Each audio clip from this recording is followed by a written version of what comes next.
Hello friends. Shashi Agarwal economics and law classes के अंदर मैं आप सबका अभिनंदन करती हूँ और आशा करती हूँ कि आप लोगों ने अपनी जो विद्या है, जो पढ़ाई है, उसके ऊपर फोकस बनाए रखा है। और आज का जो हमारा सब्जेक्ट है व्यष्टि अर्थशास्त्र में माइक्रो इकोनॉमिक्स, और जिसके अंदर हम देखेंगे आभास लगान, क्वासिरेंट। उसी की तरह ही हम इसके अंदर ये भी समझेंगे आभास लगान तथा लगान के अंदर क्या समानता है, उसके अंदर क्या डिफरेंस है। अगर आपको मेरा ये प्रयास सही लगता है तो मेरी वीडियो को लाइक कीजिए, शेयर कीजिए, कमेंट कीजिए और मेरे channel Shashi Agarwal economics and law classes को सब्सक्राइब कीजिए। ये मेरी ऐप है, एडुसम ऐप है, जिसको आप गूगल प्ले स्टोर से डाउनलोड कर सकते हो। ये जो ऐप है commerce, economics and management students को काफ़ी सारा फ्री स्टडी मटेरियल और काफ़ी सारे मॉक टेस्ट प्रोवाइड करती है। और उसी तरह काफ़ी सारे structure courses at a very nominal rate are available. व्यष्टि अर्थशास्त्र हिंदी और इंग्लिश दोनों के अंदर अवेलेबल है। तो सबसे पहले हम देखते हैं कि क्वासिरेंट का मतलब क्या है, आभास लगान का मतलब क्या है। देखो, जो आभास लगान की जो धारणा है, इसको डॉक्टर मार्शल ने दिया है।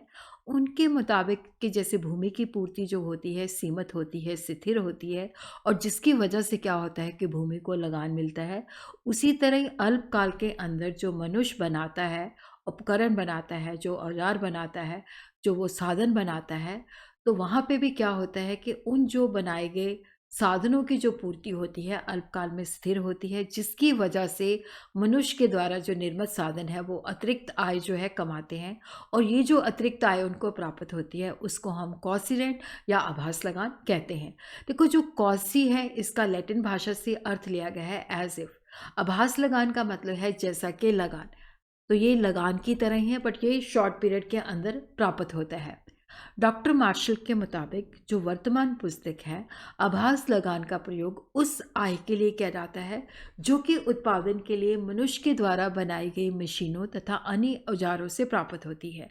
The term quasi rent will be used in the present volume as income derived from machine and other appliances of production which are made by the man. आभास लगान जो है वो लगान की तरह ही है शॉर्ट पीरियड के अंदर। मार्शल का ये मानना है कि भूमि को लगान इस वजह से मिलता है क्योंकि भूमि की पूर्ति सीमित होती है। उसी तरह शॉर्ट पीरियड के अंदर, अल्पकाल के अंदर जो मनुष्य के द्वारा बनाए गए उत्पादन के साधन होते हैं उनकी भी पूर्ति जो होती है स्थिर होती है, सीमित होती है। तो इसलिए इन साधनों को जो अल्पकाल में आय मिलती है वो लगान जैसी ही होती है, परंतु उसको हम दीर्घकालीन में लगान नहीं कह सकते। क्योंकि दीर्घकाल में क्या होता है, लॉन्ग पीरियड में क्या होता है कि अगर मांग बढ़ती है तो उसकी पूर्ति को भी हम मांग के मुताबिक बढ़ा सकते हैं, क्योंकि नई फर्में आ जाती हैं और उस तरह जो पुरानी फर्में होती हैं वो भी नई मशीनें लगा लेती हैं। तो दीर्घकालीन में आभास लगान नहीं मिलता, ये सिर्फ अल्पकाल के अंदर ही मिलता है। और मनुष्य के द्वारा जो बनाए गए उत्पादन के साधन को अल्पकाल में मिलने वाली आय जो होती है वो लगान के समान जैसी ही होती है। आभास लगान का जो विस्तृत शब्दों के अंदर जो अर्थ है वो किसी विशेष साधन से नहीं होता। उसका जो संबंध होता है फर्म की कुल लागतों से होता है। और अल्पकाल के अंदर क्या होता है कि फर्म की कुल लागतें होती हैं दो प्रकार की, बंदी लागतें तथा घटती बढ़ती लागतें। बंदी लागतें जो है फिक्स्ड कॉस्ट है, घटती बढ़ती लागतें जो है वेरिएबल कॉस्ट है। क्योंकि अल्पकाल के अंदर साधन दो प्रकार के होते हैं, फिक्स्ड फैक्टर्स होते हैं, वेरिएबल फैक्टर। तो फिक्स्ड फैक्टर के ऊपर जो खर्चा होता है वो बंदी लागत होता है, जो वेरिएबल फैक्टर के ऊपर खर्चा होता है उसको घटती बढ़ती लागत कहते हैं। देखो, अल्पकाल के अंदर क्या होता है कि अगर फर्म की जो वस्तुएं बनाती हैं अगर उसकी मांग कम हो जाती है तो वो तब तक उत्पादन करती है जब तक उसकी जो कीमत होती है घटती बढ़ती लागत के बराबर मिलती है। क्योंकि उस वक्त क्या होता है कि फर्म का उद्देश्य जो होता है न्यूनतम हानि होता है, तो उसे सिर्फ बंदी लागत जितनी न्यूनतम हानि उठानी पड़ती है। और उसी तरह फर्म को अगर कीमत जो है वो घटती बढ़ती लागत से अधिक मिलती है तो वहाँ पे उसको आभास लगान प्राप्त होता है। तो यहाँ पे हम देखते हैं आभास लगान का मतलब होता है कुल आय माइनस कुल घटती बढ़ती लागतें। कुल आय तथा कुल घटती बढ़ती लागतों के अंतर को हम आभास लगान कहते हैं। Total revenue minus total variable cost. तो इसको हम एक एग्जाम्पल के द्वारा समझते हैं कि जैसे मान लीजिए एक कारखाना है जहाँ पे कारपेट बनते हैं, और उसकी मशीन जो है प्रतिदिन 15 कारपेट बनाती है, जिसकी लागत जो है जिसकी कीमत जो है 10,000 है, लेकिन उसकी जो वेरिएबल कॉस्ट है, घटती बढ़ती लागत है, वो भी 10,000 है। अगर देखो डिमांड भी उतनी ही है, तो वहाँ पे क्या होता है कि फ़र्म को कोई आभास लगान नहीं मिलता। लेकिन अगर वहाँ पे क्या होता है कि कारपेट की मांग बढ़ जाती है, तो जिसकी वजह से क्या होता है कि कीमतें बढ़ के 12,000 हो जाती है, तो लेकिन घटती बढ़ती लागत तो 10,000 ही है। तो इस स्थिति के अंदर जो फर्म है उसको 12,000 माइनस 10,000, तो वहाँ पे 2,000 के प्रति जो है आभास लगान प्राप्त होता है। तो इसी तरह ही इसको हम ग्राफ के अंदर इस तरह से व्यक्त कर सकते हैं। यहाँ पे हम आउटपुट लेते हैं, यहाँ पे हम कॉस्ट एंड प्राइस लेते हैं। तो अगर ये हमारा जो है वेरिएबल कॉस्ट है, घटती बढ़ती लागत का वक्र है, और ये हमारा जो है मार्जिनल कॉस्ट है जो इसके मिनिमम बिंदु से गुजरता है।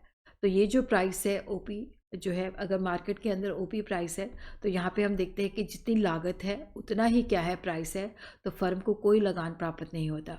बट अगर कीमत बढ़ के P1 हो जाती है, तो यहाँ पे हम देखते हैं कि जो फर्म की कीमत है वो है Q1, और जो घटती बढ़ती लागत है वो है Q1B। तो यहाँ पे उसको AB के बराबर जो है आभास लगान प्राप्त होता है। और उसी तरह यहाँ पे अगर फर्म की कीमत बढ़ के OP2 हो जाएगी, तो यहाँ पे उत्पादन भी जो है ये OQ2 हो जाएगा। तो यहाँ पे हम देखते हैं कि फर्म की जो लागत है वो है Q2C, लेकिन जो प्राइस है वो है Q2D। तो DC के बराबर जो है उसको आभास लगान प्राप्त होता है। तो यहाँ पे हम देखते हैं कि शॉर्ट पीरियड के अंदर अगर हमारी प्राइस जो है बढ़ जाती है, तो फर्म को आभास लगान भी मिलना शुरू हो जाता है।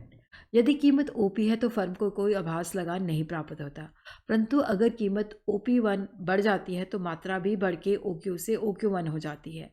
तो यहाँ पे हम देखते हैं कि जो उसकी लागत है वो है Q1B, और जो प्राइस है वो है AQ1। तो प्राइस और लागत के बीच में घटती बढ़ती लागत जो है वो है Q1B।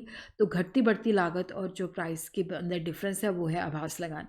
और इसी तरह अगर कीमत बढ़ के OP2 हो जाती है तो मात्रा OQ2 हो जाती है। तो यहाँ पे हम देखते हैं कि घटती बढ़ती लागत जो है CQ2 है, और जो कीमत है वो है DQ2।